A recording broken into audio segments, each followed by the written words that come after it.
What is going on, everyone? Tonight we have a special guest. It is not just Elliot, but we will be talking, I I guess, a am little bit. special. You're special? Just because Yes. your wife says you're special doesn't mean you're actually special. Hey, my mom does too. I mean, I know your mother does too. She's a very sweet woman. I miss her. In my high school band wrote a song about her. Yeah, And, it's very true. and that didn't make you insane at all.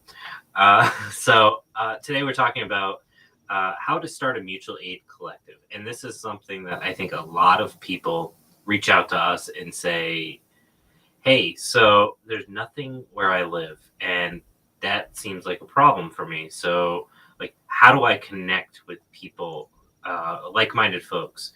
And I don't remember the duck joke from the Jadam episode. Elliot, do you remember it? Uh, What did I say? Do you I don't remember it? remember. I don't either. Um, so yeah, we make a lot of terrible jokes, or I make a lot of terrible jokes. So I apologize. I vaguely remember. Is that the one where we had the duck quack in the distance, like an angry quack? That sounds vaguely familiar. So yeah, one of the challenges is that we try to. I'm a little OCD, so I stay like uh, a lot far ahead of what's being released. So like we just recorded some episodes that are coming out in like a month. So I can't remember as far back as like basically November. My brain can basically remember like 3 months ago or I 3 weeks know. ago I'm at the fine. most. And you're right. We went on a streak where we recorded a bunch of episodes at once, so it kind of just all runs together. Um, I honestly can't remember. I'm gonna have to go back and listen to it. Yeah, quack quack. And it's like a super like deep echo to it. And it's just angry. I remember that like adding like Dom editing that in, and I was like, this is amazing. But I don't remember the joke. So yeah. Anyways, today we have a special guest on. We're going to be talking about how to start a mutual aid collective, and also probably talk a little bit about the cool work they're doing with Food Not Bombs. So I'm going to introduce Brandon and hand things off to him. How you doing, Brandon? I'm good. How are y'all? Can you hear me okay? We can hear you great. Great, cool. Thanks so much for having us. I am a huge fan of the podcast. I've listened to, I think, every episode now, not every live stream, but I'm up on most of your content and most of your jokes, but I also don't remember the duck one. We appreciate Yeah. that. Well, thank you. That's super cool to hear. Mhm. It's amazing that people would want to listen to our voices for 80 episodes, whatever we're at, 84 episodes, something like that. Right. And after recording and editing, I can't listen to it again. So it takes me a while to go back and re-listen to what we've done. So I'm a little bit behind myself. So I don't know what that says though. Yeah, don't trust Elliot. He's like, this podcast sucks. Why would anyone listen to it? Mm. So, anyways, today we're talking about some of your work, what you've done with Food Not Bombs out in Tucson, and my guess is that you guys organized to start that chapter, or you maybe were a part of that. And I think for a lot of people, the idea of starting an organization is really appealing because of the fact that they don't think anything exists near where they are, especially if they live in a smaller community. And it can be really daunting to try to say, all right, we're going to do this. Me and my friends are going to somehow do this thing that seems like larger than life. So, yeah, tell us a little bit about your background. Yeah, sure thing. So I'm Brandon. I go by he, him pronouns. I'm hopefully going to be joined in a second here by my friend Say, who has even a little more history with our Food Not Bombs chapter. But yeah, I got involved right at the beginning of 2020. So it was just before the pandemic. At the time, our chapter was just doing one prepared meal per week that we were sharing at the park with whoever wanted to come eat food. So there are a lot of it was a park that a lot of houseless folks were staying at, or people who otherwise didn't have a place to go. So that was a meal for them, and for anyone else who wanted to join and who wanted to cook.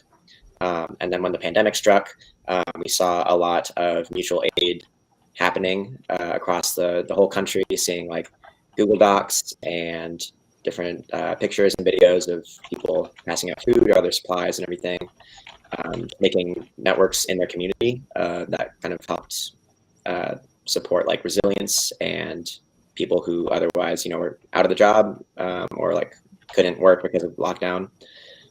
So we wanted to get in on the action, and we had a quick meeting, and we were like, what can we do? And I think this is something that people like a good lesson for people is like, you have, even just like with your small group of people, maybe like small group of friends, you guys might have even more connections and possible ways to help people than you even realize. So there were maybe 4 of us at our first meeting, and one of the 4 of us said, oh, I know a restaurant owner who their restaurant isn't doing anything because everything's locked down. So maybe we can use their restaurant space to store food and cook food for people. And that worked out, and we ended up staying there for like 6 months. So we would buy bulk food through, I think, the same distributor that restaurant had, so that's another connection that we were able to make. And we would store it at the restaurant, and twice a week we would have a distribution event so people could come to the restaurant and get free groceries. So a lot of the stuff that we were buying in bulk was mostly dry goods like oats, rice, beans, stuff like that. And then some produce. At the beginning, produce we were mostly getting donated from grocery stores and local farmers and stuff like that. And it was like huge success, and it was like even more of like a demand for what we were doing than we, I think, even anticipated. But I think we're super fortunate, and I think a lot of people, if you're looking to do something like this, you might find that you have this same kind of fortune where when you're doing something that is like objectively good, that people really admire, they'll support you. And so we got so much support from the community, whether that was people coming to the location and helping out, just being like, hey, I heard about what you guys are doing, I want to help, or donating food. So like, farmers or people who worked in a grocery store would set stuff aside for us, or any other. There's tons of different ways, like the restaurant owner who helped us out. Other people have helped us out finding new locations since then. So it's been like a whole huge effort on everyone's part, like every single person who's been involved in this. And I guess one thing I will say is Food Not Bombs is not like a centralized organization. There's no central apparatus to it. Anyone can call themselves Food Not Bombs. There's like a couple, I think, like guidelines that they prescribe, like that they think people should follow if they're Food Not Bombs, which is like consensus decision making and cooking vegetarian food. But I'm not sure that they're hard and fast rules even. So if people want to start with something, you could make a Food Not Bombs chapter. There's no reason that you couldn't, if you and a couple of friends just want to get together and cook some food to pass out in your community. That's badass. I love it. Yeah. And you also bring up a lot of things about it. But Andy, do you want to go first? Yeah. Sorry. Apparently, I need to clear my throat. So I think the first thing is like it sounds so simple that it's like misleading, and I'm not sure if it is misleading or not. I don't know if you want to just clarify. Like you're like, oh, you can just do it. Like what does that actually mean? Yeah. So I guess part of the nice thing about it is people can choose what you want to do, right? So if you want to do food, you could start a Food Not Bombs chapter, and there's no rules of like you have to share food once a week or something like that. You could if you and your friends have space to do something once a month, or like maybe like twice a year, a big potluck for your community. You could do stuff like that. You could also like other supply things. Like there's tons of different mutual aid groups and like accounts I see on Instagram doing all kinds of things, whether that's like community defense or other kinds of supplies, or learning like skill shares, like learning ancestral skills and stuff like that. I see all kinds of things like that. There's tons of opportunities. If people have questions about what kinds of things that they what like those material things, what you could actually do, you could look to your community, see what what's needed and what you want to do, and see how those kind of interact. That's cool. Great. So we have your is his name Say? Sorry, I didn't want to. Yeah. Her name's Say. Say. Say, yeah. Okay, I'll bring Say on in just a second. Looks like she just joined, so we'll bring her in. So first, I do want to comment on Food Not Class. It's a really cool concept where it's like you've taken this idea of Food Not Bombs and kind of utilized the branding component without like co-opting the idea while still doing very similar things and giving homage to the intent of the vegetarian option. So that's super cool. So welcome, Say, to our little. Oh, did we lose her again? I think so. Yeah. So sorry. Go ahead. I was just gonna say. So we also started. So the thing that we started doing in the summer, that was the mutual aid to do with the pandemic and giving out groceries. We started that as a separate project that's called Tucson Food Share, and part of it being its own kind of thing was we wanted to just serve whatever we were donated. So we get like meat and other kinds of, like eggs, milk, all that stuff. It's a lot of that stuff is by donation. So we do a lot of that as well. So that's another thing that people can look up if they're interested is Tucson Food Share. We have a website you could check out just to see kind of how we do things. But like I've kind of alluded to, it's we don't really necessarily have anything like prescriptive that you have to do in order to do something like this, but it's just something that could give ideas for folks who want to do something similar. Cool. Yeah. I think it's really interesting concept to like have these mutual organizations that exist like side by side or like kind of peripherally, and how they can kind of take advantage of certain specific areas, and people can kind of coordinate based on their very specific interests while still kind of overlapping, especially for folks that are more involved with kind of the general idea, where they can kind of dip their toes into each of them without particularly like limiting what they're able to be involved with. So Say, thanks for coming on as well. We're happy to hear your experiences. We were just chatting a bit about the idea of starting a mutual aid collective, and from what it sounds like from Brandon, you've been involved with Food Not Bombs a bit longer. So I don't know if you want to speak quickly about your experiences, how you got involved, and kind of what that process looks like. I think something that's always appealed to me about Food Not Bombs is it's well, obviously it varies by location, but the chapters that I've been involved with, I feel like are pretty humble, and a lot of like radical political things sometimes feel like intense and maybe intimidating for new people to plug into.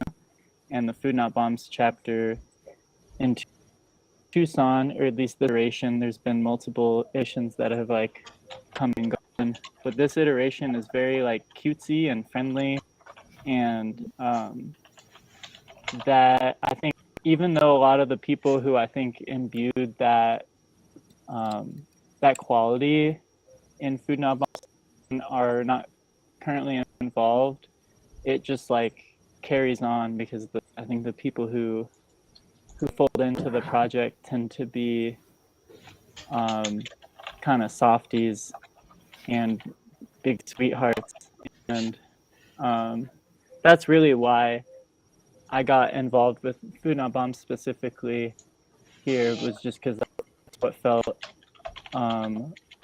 welcoming and maybe accepting. And I like to think that a lot of people still have that experience, and that's something that a lot of us try to put intentionally into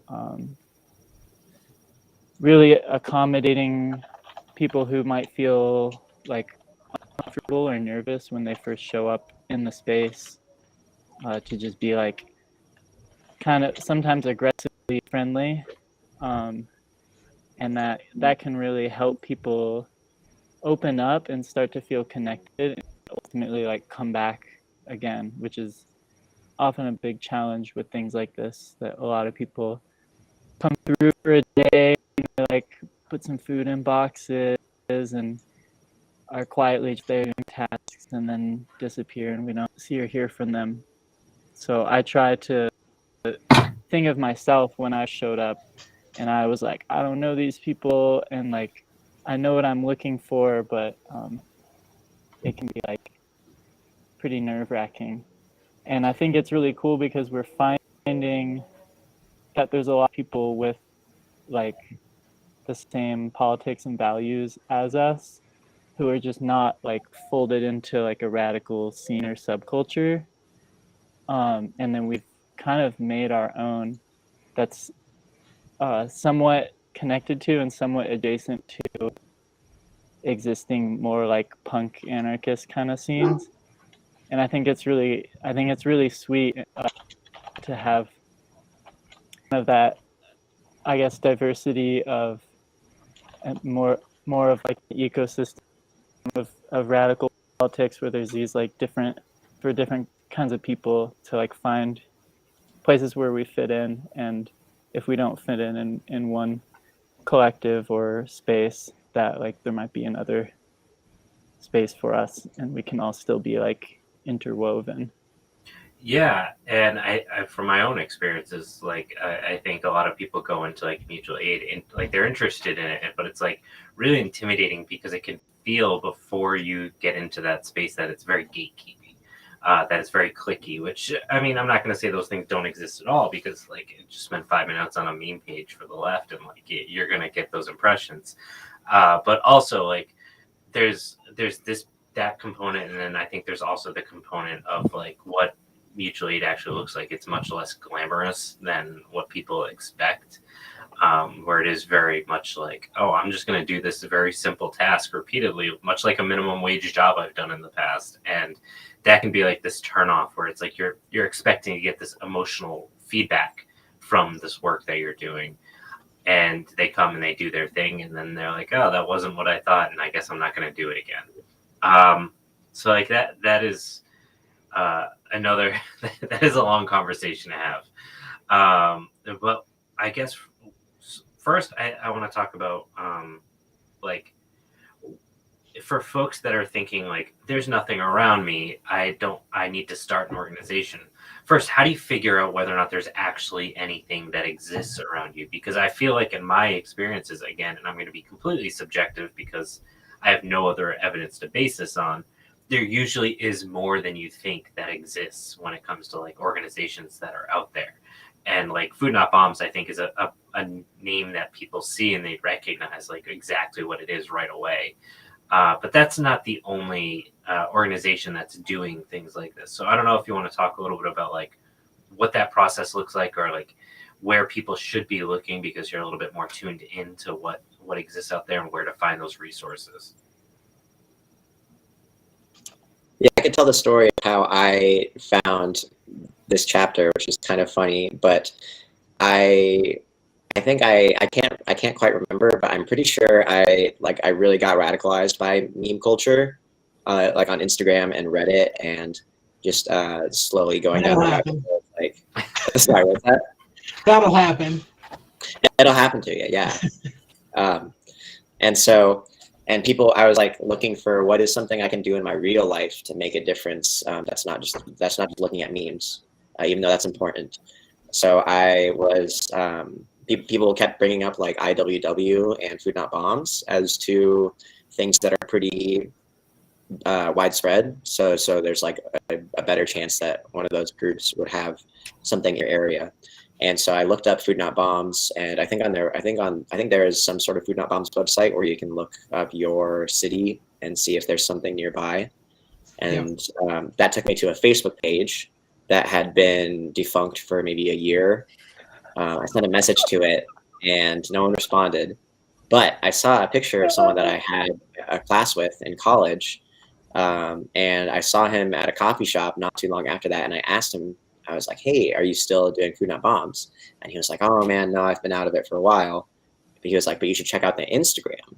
And so then I went to Instagram, found that page, sent a message, and then Say responded, and I went to a cook not too long after that.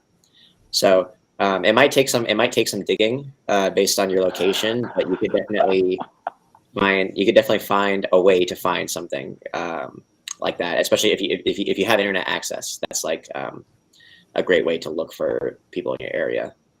That's really cool. So if there isn't, going back to Food Not Bombs, if there isn't a chapter in your area, you said it's pretty like relatively easy to set up yourself. Do you start networking first, or do you how do you go about it? Do you start asking people to volunteer first before you have like where does it all start on the ground level? I think it really starts with your existing relationships, and I'm wondering if this person Food Not class knows what I'm talking about. There is like a resource that is kind of like a how to start your own Food Not Bombs chapter that I think is pretty good. And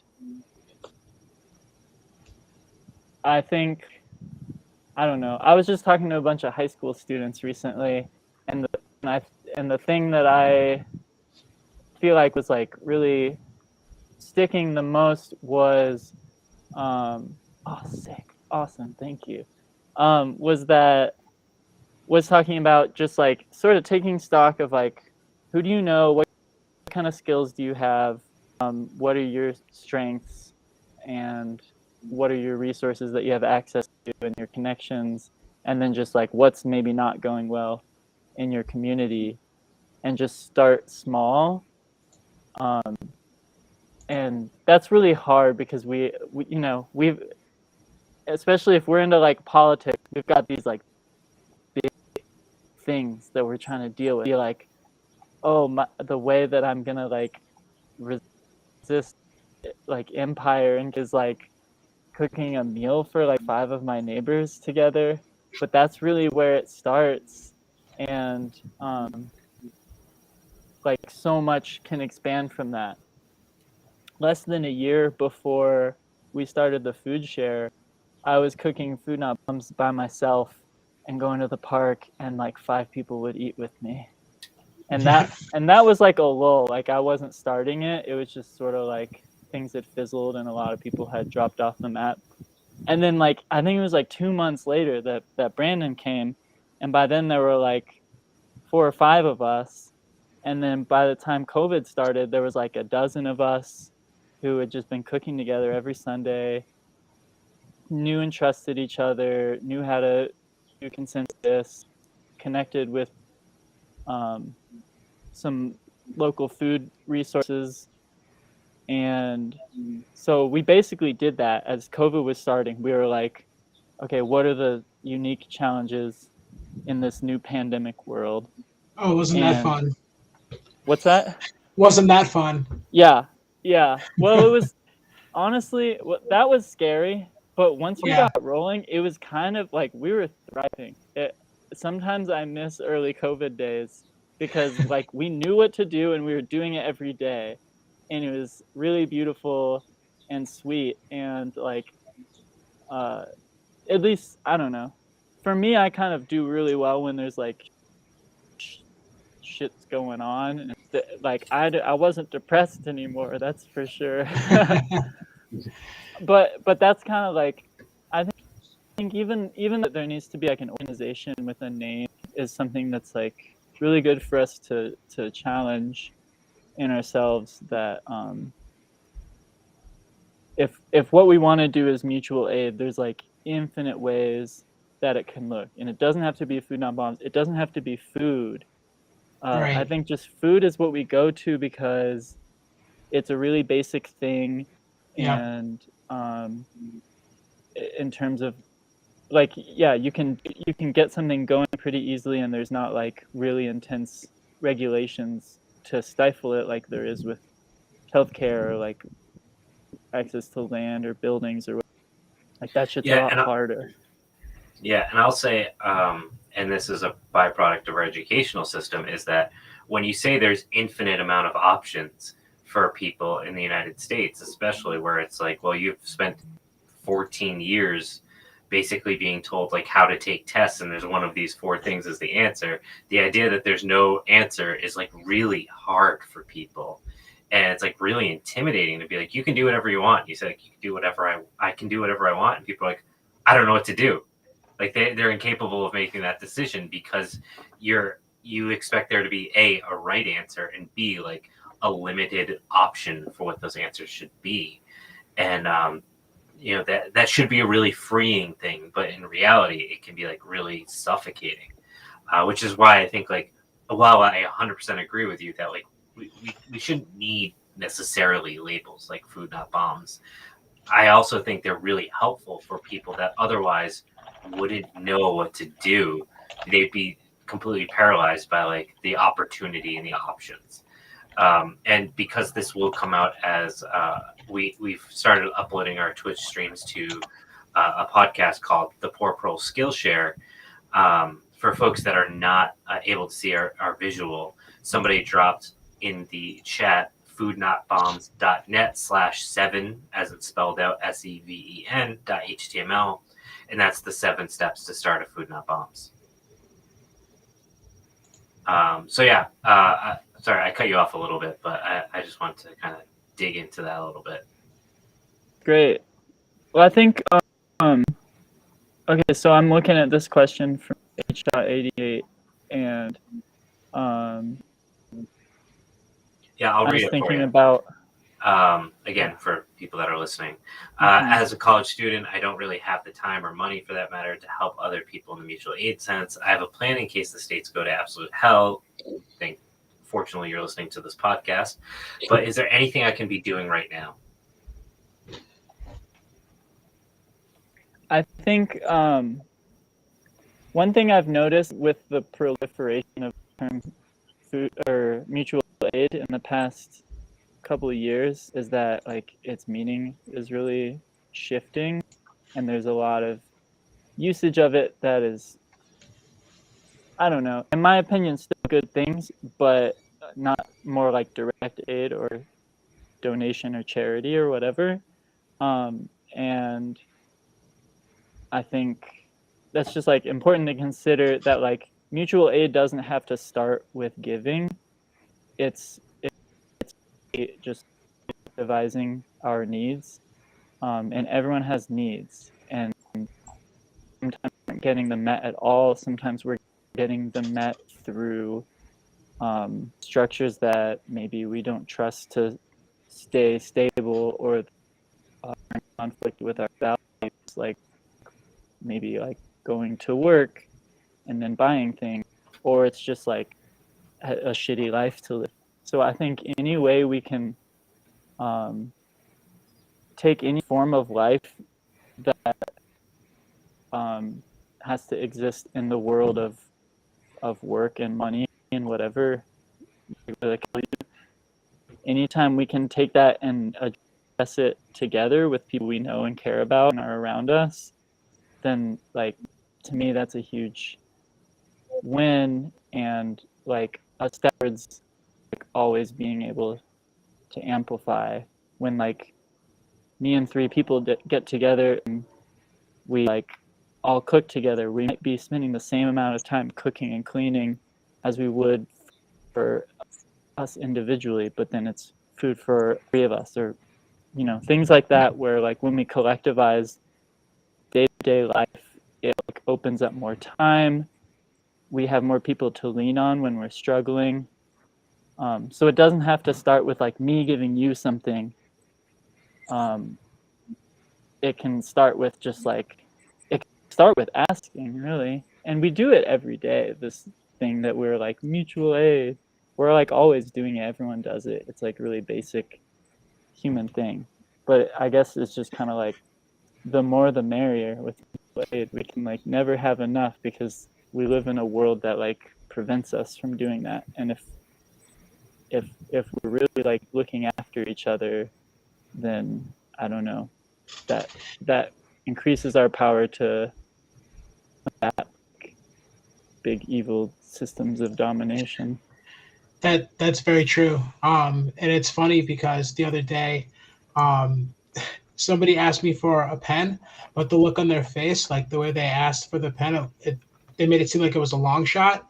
And when I said yes, they were genuinely surprised because it was something so simple as, "Hey, do you have a pen by any chance?" And I was like, "I do." And he was like, "Wow, really?" And I was like, "Yeah, here's a pen. Go enjoy it. do whatever you got to do." You know?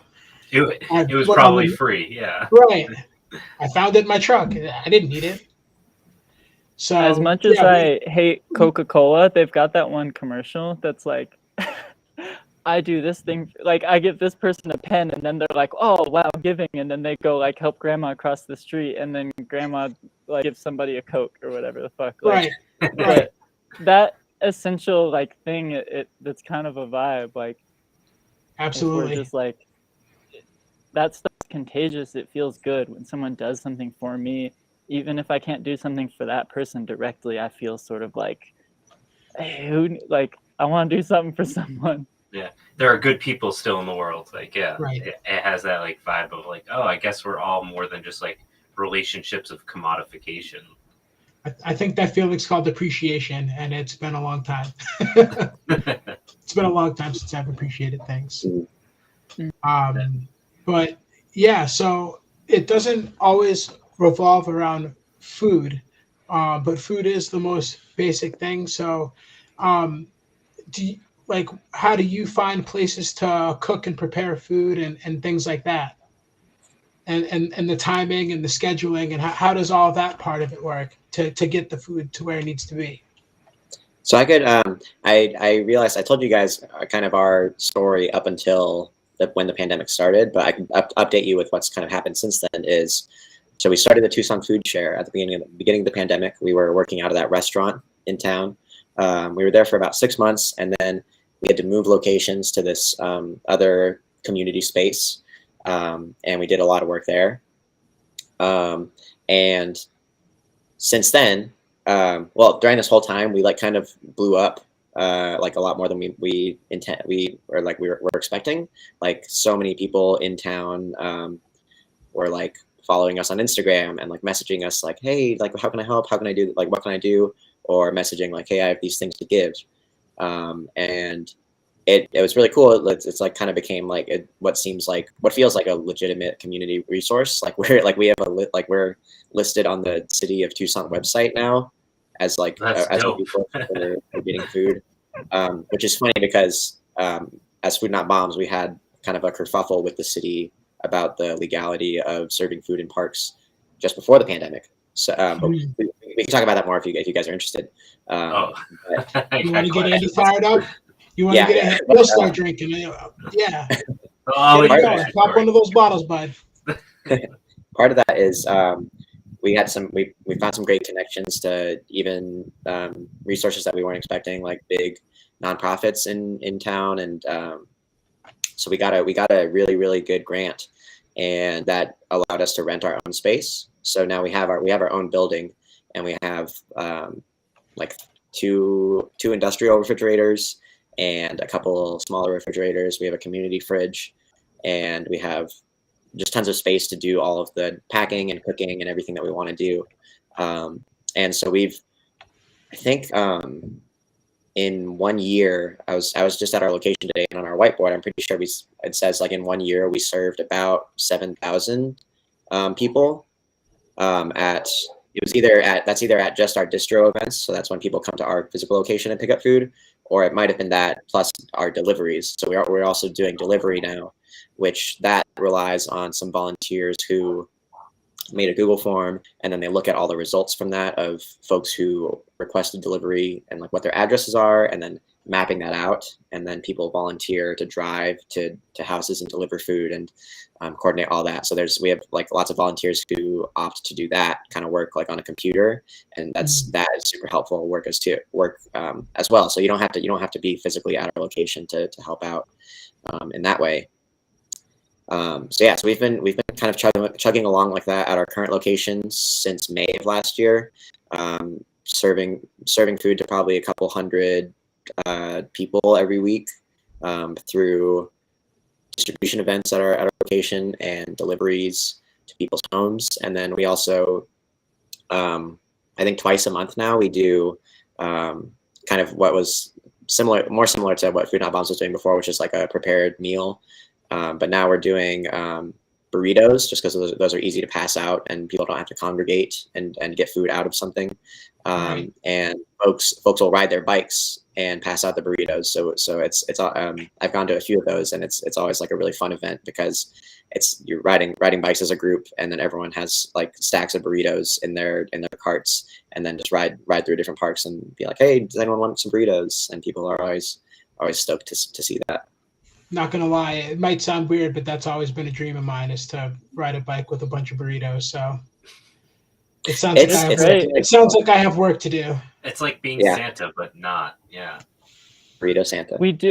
Yeah. We do it at like Martin rallies too. We like roll up with burritos and waters, and it's really, well, one, that's like a way that a lot of people have plugged in, is they're like, someone handed me a burrito at a mall in 2020, and then I asked about how to plug in or whatever.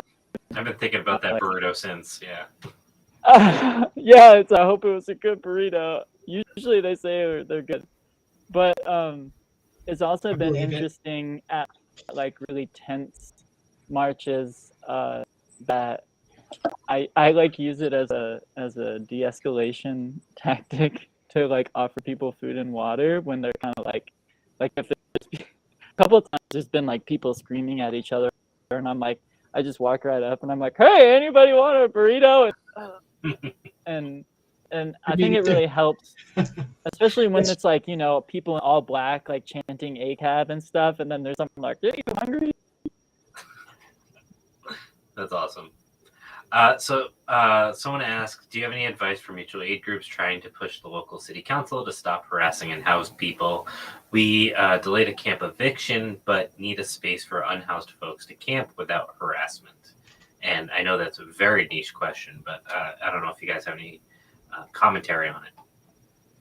This is huge, and this is going to be more of a thing over time, probably. And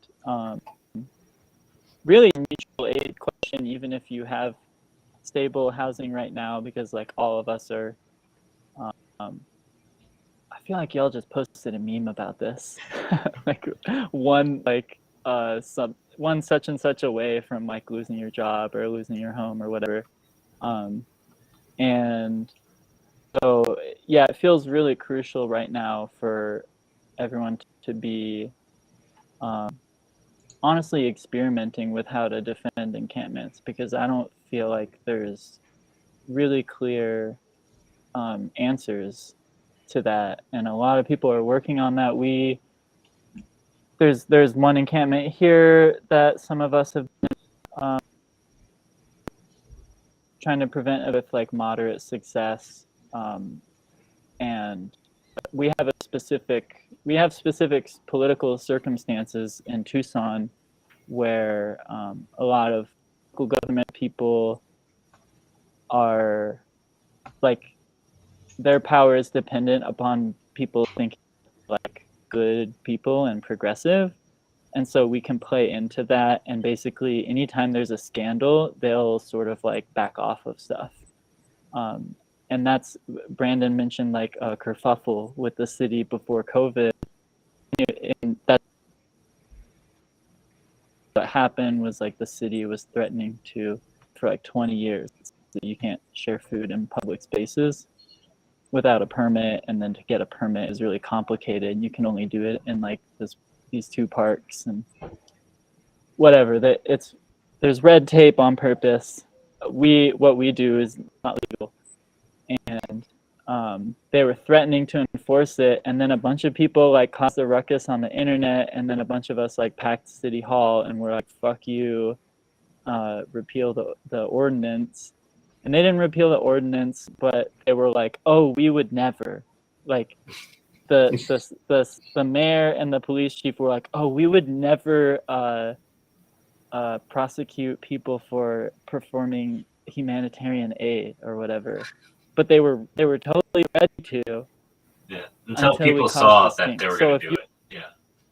yeah, so if you're in like a progressive hub, whatever, or like progressive, then scandal can be really advantageous. I think in general, just like broad public support, even if you're not in a place like that.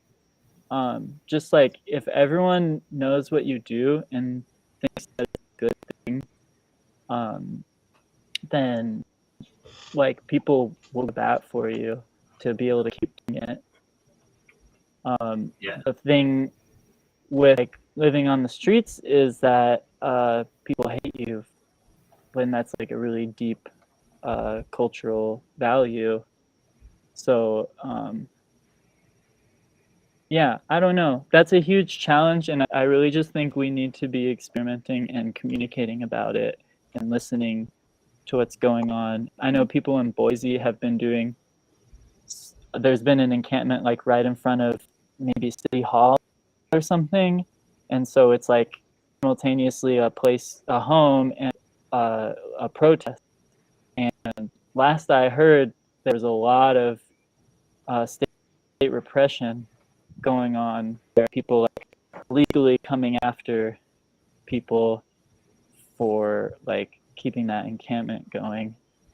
Yeah, I think when it comes to this kind of stuff of like protection of people and organizations, it's going to be very based on local conditions, and also I think it's going to evolve very quickly as as systems react to how you're managing them, and that's something, especially in progressive communities, things like especially PR is so incredibly valuable.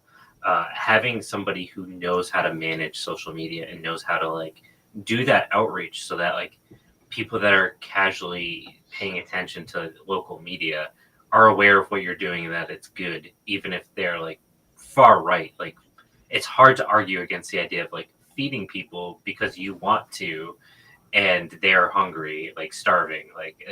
That's a really hard position to argue against. And if you do a good job of like selling, this is what we're doing very explicitly, that is worth its weight in gold. I think the one potential with mutual aid that's cool is like, you know, we have this weird thing like that we have this deep cultural value of like homeless people are bad, and then we also have this deep cultural value of like feeding the homeless is good. And when like put it together or whatever, like when we're all taking care of each other, then it's like it's kind of becomes like who's feeding who. And it could be like, you know, I'm sleeping on the streets and I'm also cooking this communal meal. And you can like counter those narratives by being, I don't know, it's not easy. And at the end of the day, I think it's also important to just think about more material things other than like appealing to people's consciences, because that only goes so far when there's like, you know, an army of people with guns ready to like push us around if we're like opposed to them. Yeah, absolutely. So I guess to think about the intent of this conversation. So for folks that are interested in this kind of work, trying to think about how to organize, I think social media is really powerful in a way of connecting like-minded folks. So I know you've brought up that like that was something, Instagram in particular, something you guys used to get people involved. I don't know if you want to speak a little bit about like how is the organization working to network internally, and I guess like internally, I guess in the sense of like the left as a whole, and also I guess as a means to like make people in the community aware that you exist to offer support. Do you want to say anything, Brandon? Yeah, sure. I help with the social media for us, and something I've noticed is kind of what what Say and I have mentioned a couple times before is just like if it looks like you're doing a good thing, then people will support you. And I think that's like something we've kind of tried to communicate through our Instagram. In addition to things that maybe aren't like as things that are more niche or like things that like leftists do online, like posting mutual aid requests and resharing those kinds of things, or just resharing information about local politics or whatever's going on in the community. Just like people seeing like, oh, we have a physical location where we bag up bags of produce for just for people to have. That's like like we said, like that's something that's hard to argue with, and when you see it, it's like, oh, that's good. There's not much people who like see that and like people don't like nitpick much on our page or like try to start shit with us. So I think that has a lot to do with it. As far as like internal organization, we have a Discord server too that is really helpful for folks to especially as we've gotten like doing more things like getting our own location, doing deliveries and stuff, and doing all this online work as well.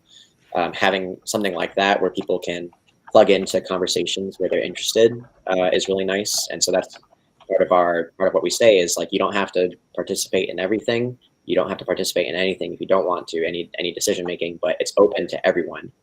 And so people, it's like people can just like look at whatever conversations they're interested in, whether that's publicity and social media or like our inventory work or anything like that, and plug in where they want to. So I think that's something that makes it really, I think, sustainable, as opposed to having to like you need to be on this committee or like you need to be in this working group, and like that's just what you have to do the whole time is like only that, and you don't really get a say about some other aspect of the group that you might have a strong opinion about.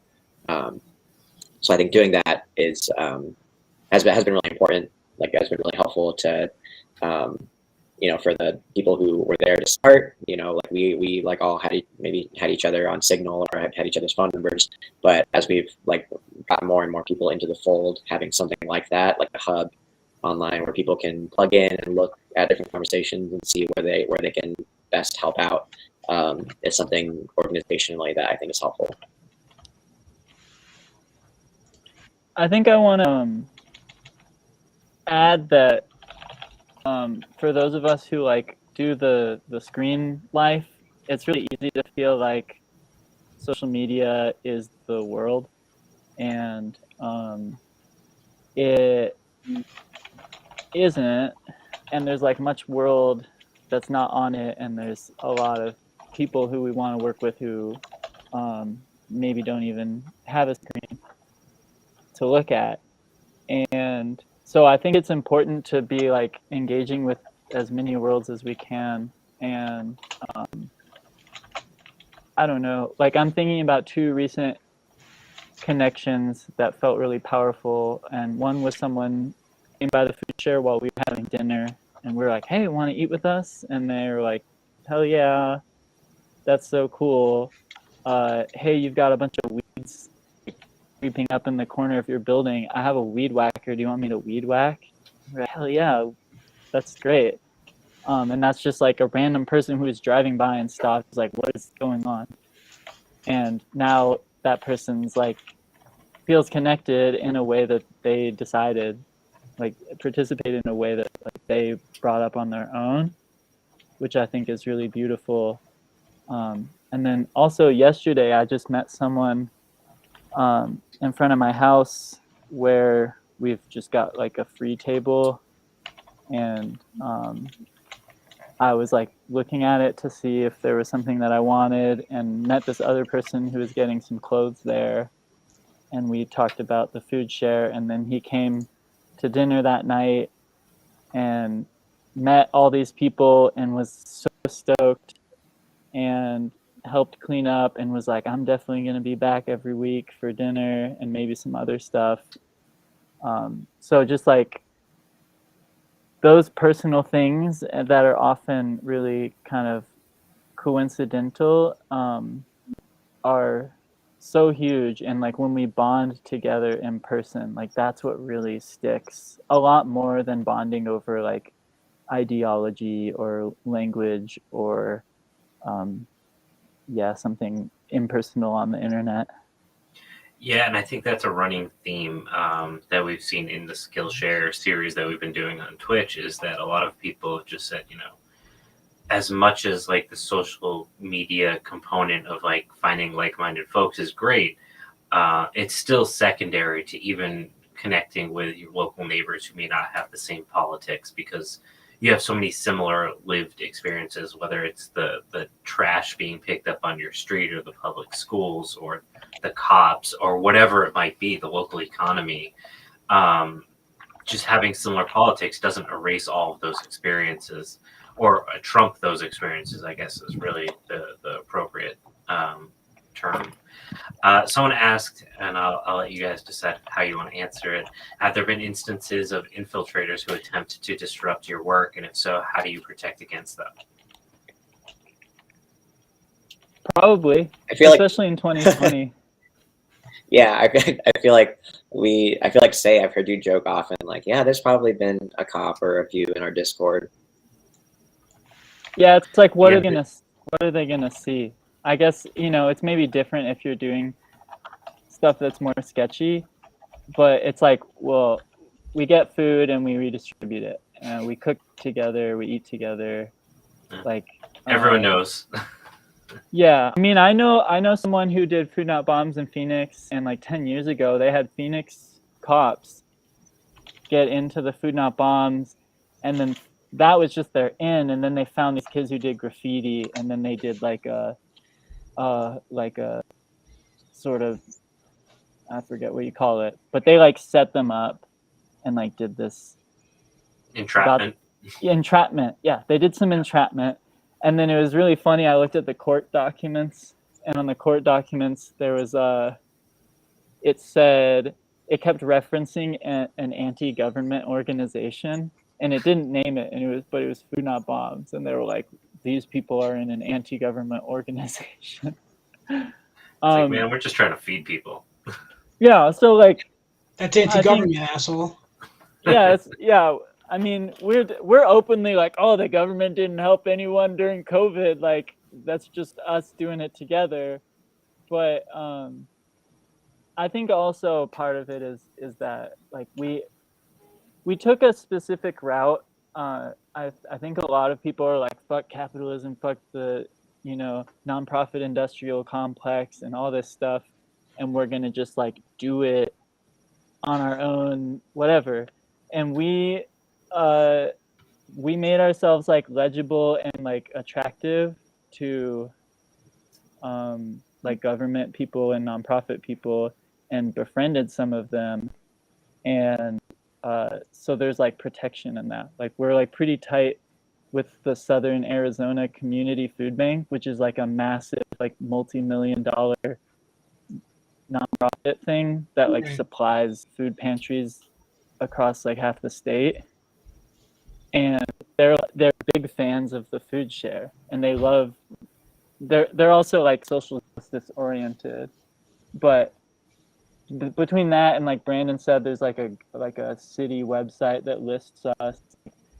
When there was like, the county would call you if you got COVID, if they asked you if you had a way to get food and you said no, they would send you to the food share. They would like give you the food share's phone number. Yeah, because we there can't wasn't approve it, but yeah, and so I guess that made us somewhat harder to fuck with too, was that there's like people with some institutional power who approve of what we do. If anybody's looking for any legitimization, that's it right there, right? So fuck a permit or whatever. Yeah, it's, and you brought up like that there's these nonprofit organizations, and like there's plenty to say that is terrible about nonprofits for sure.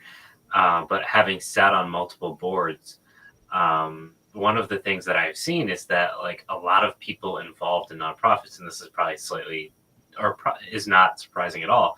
There are a lot of people that are very radical, because it's hard to work in the nonprofit space, especially if you're doing stuff around food, and not be radicalized by like the fact that like something so fundamental is like so aggressively and like structurally designed to be inaccessible. Like I'm not sure how you can get into that and not see it every day and not be radicalized. So it is cool when I get to see those worlds merge together, where like this people are taking advantage of the resources that they have and utilizing them for stuff like food not bombs. Like that's cool. I think the thing with these more institutional, I think it's worth having relationships with those people and talking with them and like seeing if they might want to support them. But at the end of the day, they're still like beholden to the structures. Even if there's like, you know, there's lots of people who sit at desks at the food bank and like sort of make mid-level who are like, yeah, super radical mutual aid, and then like their hands are tied, can't do. And in 2020 there was a lot more like, well, and like we're not supposed to do this thing, but like we're gonna do it anyway. But they don't like, yeah, we used to get a bunch of food from the food bank and now we don't. And they're like they're trying to help us jump through there, be able to be like a registered like pantry with the get your nonprofit license, like file your taxes, do all that shit. I don't know. It's like in no way did I mean to defend nonprofits as like a structural institution, but like I said, I've been around the block when it comes to nonprofits, and it's been pretty eye opening. And I think this is something that's kind of developed in the last 5 years. That and I don't know if it's because millennials are starting to take some of those mid management and up positions finally. But like it's much different than when I started running a nonprofit 10 years ago, and like it was a bunch of old white dudes who like inherited businesses and were like sitting on boards. It's changed a lot for the better, and like I said, there's still like huge structural issues with the model itself, but there's some interesting undertones going on, and I think it helps folks like yourself a lot.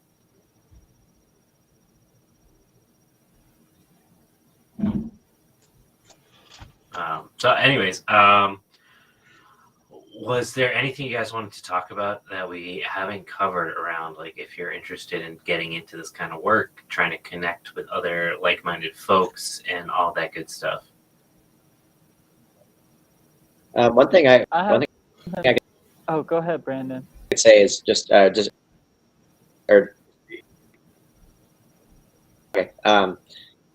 just to reiterate, I think I said really early on, but what would really maybe would dictate like what you should do, or maybe like your capacity to do things. So we just wanted to share kind of what has worked for us with like things that we've found have been really beneficial that maybe we didn't expect, or some things that didn't work out that we thought would work, or that you might think would work out for a group like us. So I would encourage everyone to just be adaptive and like think of your local community. How can you connect to folks near you? And yeah, it doesn't have to be through any specific order of events. You don't have to do what they say to make a food not bombs. You don't have to do anything except whatever you feel like is the best thing to do. Sweet. Say you wanted to say something. Oh, Did that was them. Yeah. They go cut out. Okay. So yeah, this was really interesting. We've included below your website, so if folks want to throw you a couple bucks, hopefully they do. Looks like Say may have popped back. I don't know if they would like to add anything else. I know you guys had gone back and forth real quick. Say, did you want to add anything else with us?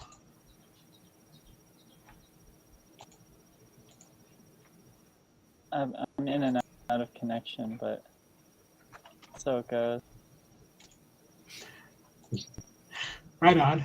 I think one thing that um, is how to make stuff fun and joyful, and that's really like the glue for a lot of us, is doing stuff that's fun.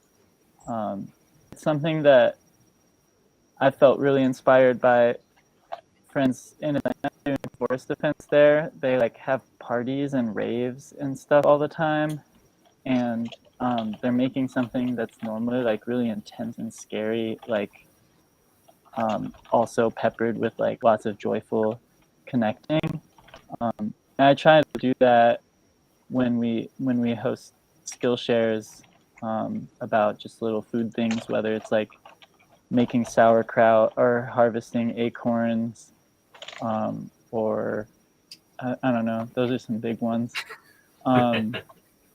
That it's just like cute, we do cute, fun stuff together, and then we like have a nice time and we're friends. Or just like having dinners together is fucking huge. Just like hanging out, and Talking about not not getting work. caught up in exactly like not creating that world of like we need to work, because a lot of us, I don't know, we're into like the rev or something, and it's like really serious. That's like burnout city, and frankly, like everyone's looking at good life, and if we can like make space, and so much more becomes possible, and we get to do it in a fun way rather than like two people like angrily cooking Food Not Bombs dinner for full and like having a vibe of not fun. Like if you make it fun, there will be a lot more people, you know. And so if there's people who are like really charismatic, for example, like it's really nice to have one or two charismatic and just be like ultra friendly. And I don't know, I can't discount enough like doing that, and Right.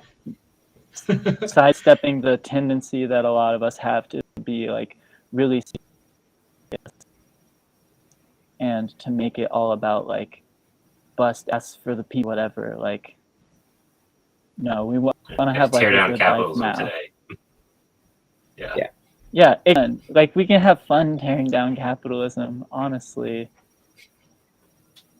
I mean, I love fire. That's all I was gonna say. Don't ask anything else. Yeah, no, that's So yeah, this has been really interesting. It's been really cool to see folks giving some feedback on their own experiences with Food Not Bombs in the chat. So I'm gonna, unless you guys have anything else, I'm gonna kick you off the screen for a minute, do our goodbyes, and we can chat a little bit afterwards. No, thanks for having us. Really appreciate it. Big fan of the podcast. Thank you. Thanks a lot. I appreciate it. Yeah. Yeah, Thanks, y'all. we're gonna see you a sec. We'll be on in a sec. Yeah. Go ahead. I was gonna say that at the beginning he made it sound so simple, like, just go out and network, and we found this space, and we found these people who were given food, and I looked for the chapter and couldn't find it, but then I ran in, kind of serendipitous, like I ran in Joe, and he told me where to go on the Insta, and then boom, he gets set up. And I don't know, it seems so simple, but like you were saying, if you're doing something that's objectively good, it doesn't really seem like there should be that many barriers. And I guess it's surprising that there's not. That's Yeah, that's I mean, there something- are legal barriers, but in terms of actually like organizing with a couple of friends, it's really it's something that seems really daunting. And again, I'll harp on this again, that like we have an educational system that's designed for us to think like you have to have like this very specific route of how you're going to do this. You can't kind of do your own thing, and that creativity has been really stifled. So it was a really cool chat. Hopefully you guys got some good stuff out of it. I do want to do a couple quick plugs for what we've got going on. If you guys enjoyed this and you're watching this on Twitch, please, if you've got an Amazon subscription you're not using, toss it to us. It doesn't cost you anything, I don't think, at least. And it helps keep us going. It pays our bills because Restream is not cheap. If you guys enjoyed it, subscribe to us on YouTube, follow us on Facebook or Instagram or Twitter, which we don't really ever use. And of course, subscribe to our podcast. If you are not familiar with the Four Pearls Almanac as a podcast, we are a podcast. And we've been doing it for a little while. I think we're dropping episode number 85 next week, 84 or 5, I'm not sure. We'll be getting next close to Sunday. that century mark. Yeah. Last week, a couple days ago, dropped an episode on the Eastern Agricultural Complex and the Adena. So if you're interested in plant domestication in the United States, go check it out. We are also dropping an episode next Sunday with Aaron Parker from Edgewood Gardens, as well as Propaganda by the Seed. If you want early access to that interview, you can jump on our Patreon for $2 a month or 7 cents a day, technically slightly less than 7 cents. You can go listen to all of our episodes early, and that's what I basically yell at Dom for, our editor, to be like, hey, just make sure that stuff is ready as soon as possible. We've got a bunch of really cool stuff coming up in the next couple months. We're finishing up the Pro Model series, doing a new mini-series, unlike anything we've ever done before. So I'm really excited for what's coming. Hot and fresh. Yeah. Elliot talks a whole lot about alcohol, so that's going to be fun. And You'll learn nothing new, I promise. you learn nothing. I didn't. And we'll be talking about alcohol and bugs and corn, a lot about corn. And it gets real corny. You're starting already. So we've got that stuff coming up, and there's something else. Oh, next Tuesday, we're going to be talking with the Comrade Center out in our neck of the woods about starting a left firearms organization. So I know we haven't talked about guns a whole lot in the podcast, but it is something we're interested in. So next Tuesday, 8 o'clock Eastern time, we'll be chatting about that. So hopefully you guys enjoyed this. If not, sorry. Subscribe to us, support us, whatever it is you do. Follow us, subscribe, like, thumbs up, all that. Yeah, all the things that help us share our stuff. That's it. Elliot, you got anything? We will keep bringing skill shares. We got a bunch coming up. Just follow us, like you said, on all the socials. We keep you up to date. But thanks for joining us tonight, and this was a bunch of fun. Yep. See you guys. Peace.